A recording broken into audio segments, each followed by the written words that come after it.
ओम परमात्मने नमः। 8वें अध्याय में नारायण कवच का उपदेश। राजा परीक्षित ने पूछा कि भगवान, देवराज इंद्र ने जिससे सुरक्षित होकर शत्रुओं की चतुरंगिणी सेना को खेल खेल में अनायास ही जीतकर त्रिलोकी की राजलक्ष्मी का उपभोग किया, आप उस नारायण कवच को मुझे सुनाइए और यह भी बतलाइए कि उन्होंने उससे सुरक्षित होकर रणभूमि में किस प्रकार आक्रमणकारी शत्रुओं पर विजय प्राप्त की। तो श्री सुखदेव जी ने कहा कि परीक्षित, जब देवताओं ने विश्वरूप को पुरोहित बना लिया तब देवराज इंद्र के प्रश्न करने पर विश्वरूप ने उन्हें नारायण कवच का उपदेश दिया। तुम एकाग्रचित्त से इसका श्रवण करो। विश्वरूप ने कहा कि देवराज इंद्र, भय का अवसर उपस्थित होने पर नारायण कवच धारण करके अपने शरीर की रक्षा कर लेनी चाहिए। उसकी विधि यह है कि पहले हाथ पैर धोकर आचमन करें, फिर हाथ में कुश की पवित्र धारण करके उत्तर मुख बैठ जाए। उसके बाद कवच धारण पर्यंत और कुछ न बोलने का निश्चय करके पवित्रता से ओम नमो नारायणाय, ओम नमो भगवते वासुदेवाय, इन मंत्रों के द्वारा हृदय आदि अंगन्यास तथा अंगुष्ठादि करन्यास करें। पहले ओम नमो नारायणाय इस अष्टाक्षर मंत्र के ओम आदि 8 अक्षरों का क्रमशः पैर, घुटनों, जांघों, पेट, हृदय, वक्षस्थल, मुख और सिर में न्यास करें, अथवा पूर्वोक्त मंत्र के मकार से लेकर ओमकार पर्यंत 8 अक्षरों का सिर से आरंभ करके उन्हीं 8 अंगों में विपरीत क्रम से न्यास करें। तदनंतर ओम नमो भगवते वासुदेवाय इस द्वादशाक्षर मंत्र के ओम आदि 12 अक्षरों का दाईं तर्जनी से बाईं तर्जनी तक दोनों हाथ की 8 उंगलियों और दोनों अंगूठों की 2-2 गांठों में न्यास करें। फिर ओम विष्णवे नमः इस मंत्र के पहले अक्षर ओम का हृदय में, विका बाहर अंदर में, श्रका भौं के बीच में, णका चोटी में, वेका दोनों नेत्रों में, नका शरीर की सब गांठों में न्यास करें। तदनंतर ओम मह अस्त्राय फट कहकर दिग्बंध करें। इस प्रकार न्यास करने से इस विधि को जानने वाला पुरुष मंत्र स्वरूप हो जाता है। इसके बाद समय, ऐश्वर्य, धर्म, यश, लक्ष्मी, ज्ञान और वैराग्य से परिपूर्ण इष्ट देव भगवान का ध्यान करें और अपने को भी तद रूप ही चिंतन करें। तत्पश्चात विद्या, तेज और तप स्वरूप इस कवच का पाठ करें। भगवान श्री हरि गरुड़ जी की पीठ पर अपने चरण कमल रखे हुए हैं। अनिर्मादी 8 सिद्धियां उनकी सेवा कर रही हैं। 8 हाथों में शंख, चक्र, ढाल, तलवार, गदा, बाण, धनुष और पास धारण किए हुए हैं। वे ही ओंकार स्वरूप प्रभु सब प्रकार के सब ओर से मेरी रक्षा करें। मत्स्य मूर्ति भगवान जल के भीतर जल जंतुओं से और वरुण के पास से मेरी रक्षा करें। माया से ब्रह्मचारी का रूप धारण करने वाले वामन भगवान स्थल पर और विश्वरूप श्री त्रिविक्रम भगवान आकाश में मेरी रक्षा करें। जिनके घोर अट्टहास से सब दिशाएं गूंज उठी थीं, गर्भवती दैत्य पत्नियों के गर्भ गिर गए थे। वे दैत्य यूथपतियों के शत्रु भगवान नरसिंह किले, जंगल, रणभूमि आदि विकट स्थानों में मेरी रक्षा करें। अपनी डाढ़ों पर पृथ्वी को धारण करने वाले यज्ञ मूर्ति वाराह भगवान मार्ग में, परशुराम जी पार्वती के शिखरों पर, पर्वतों के शिखरों पर और लक्ष्मण जी के सहित भरत के बड़े भाई भगवान रामचंद्र प्रवास के समय मेरी रक्षा करें। भगवान नारायण मारण, मोहन और भयंकर अभिचारों और सब प्रकार के प्रमादों से मेरी रक्षा करें। ऋषि श्रेष्ठ नर गर्भ से, योगेश्वर भगवान दंतात्रेय योग के विघ्नों से और त्रिगुणाधिपति भगवान कपिल कर्म बंधनों से मेरी रक्षा करें।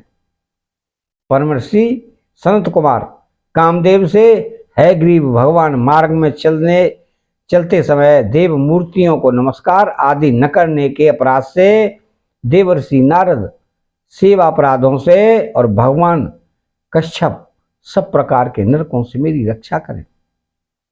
भगवान धन्वंतरी कोपथ्य से, जितेंद्रिय भगवान ऋषभदेव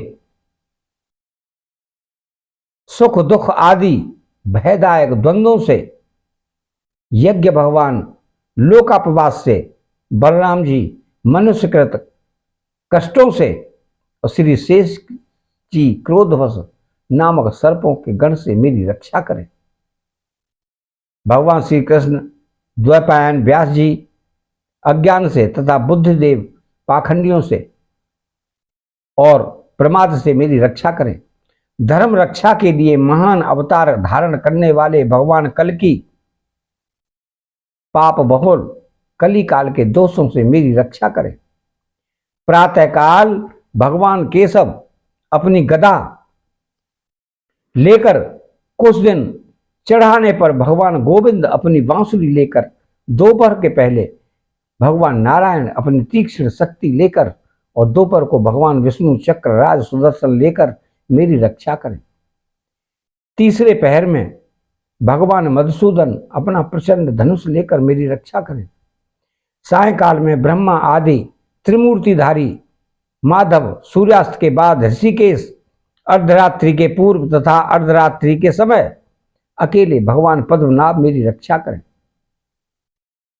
रात्रि के पिछले पहर में श्री वत्सल लांछन श्री हरि, उषा काल में खड्गधारी भगवान जनार्दन, सूर्योदय से मुझे श्री दामोदर और संपूर्ण संध्याओं में काल मूर्ति भगवान विश्वेश्वर मेरी रक्षा करें। सुदर्शन आपका आकार चक्र रथ के पहिए की तरह है, आपके किनारे का भाग प्रलयकालीन अग्नि के समान अत्यंत तीव्र है। आप भगवान की प्रेरणा से सब ओर घूमते रहते हैं। जैसे आग वायु की सहायता से सूखे घास फूस को जला डालती है, वैसे ही आप हमारी शत्रु सेना को शीघ्र से शीघ्र जला दीजिए। कौमोद की गदा आपसे छूटने वाली चिनगारियों का स्पर्श वज्र के समान असह्य है।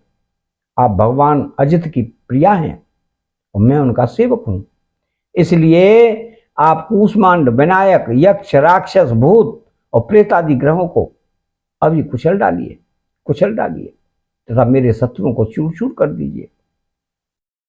संग श्रेष्ठ, आप भगवान श्री कृष्ण के फूंकने से भयंकर शब्द करके मेरे शत्रुओं का दिल दहला दीजिए। एवं यातुधान, प्रमथ, प्रेत, मात्र का पिशाच तथा ब्रह्म राक्षस आदि भयावने प्राणियों को यहां से झटपट भगा दीजिए। भगवान की प्यारी तलवार, आपकी धार बहुत तीक्ष्ण है। आप भगवान की प्रेरणा से मेरे शत्रुओं को छिन्न भिन्न कर दीजिए। भगवान की प्यारी ढाल, आप में सैकड़ों चंद्राकार मंडल हैं। आप पाप दृष्टि पापात्मा शत्रुओं की आंखें बंद कर दीजिए और उन्हें सदा के लिए अंधा बना दीजिए।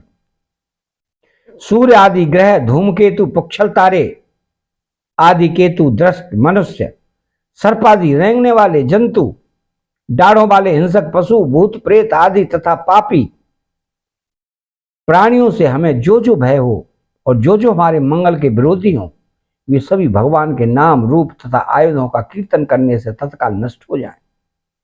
व्रत, रथंतर आदि सामवेदीय स्तोत्रों से उनकी स्तुति की जाती है। वे वेद मूर्ति भगवान गरुड़ और विश्वक सेन जी अपने नामोच्चारण के प्रभाव से हमें सब प्रकार की विपत्तियों से बचाएं। श्री हरि के नाम, रूप, वाहन, आयुध और श्रेष्ठ पार्षद हमारी बुद्धि, इंद्रिय, मन और प्राणों को सब प्रकार की आपत्तियों से बचाए।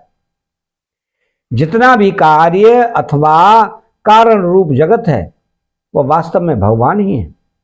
इस सत्य के प्रभाव से हमारे सारे उपद्रव नष्ट हो जाएं।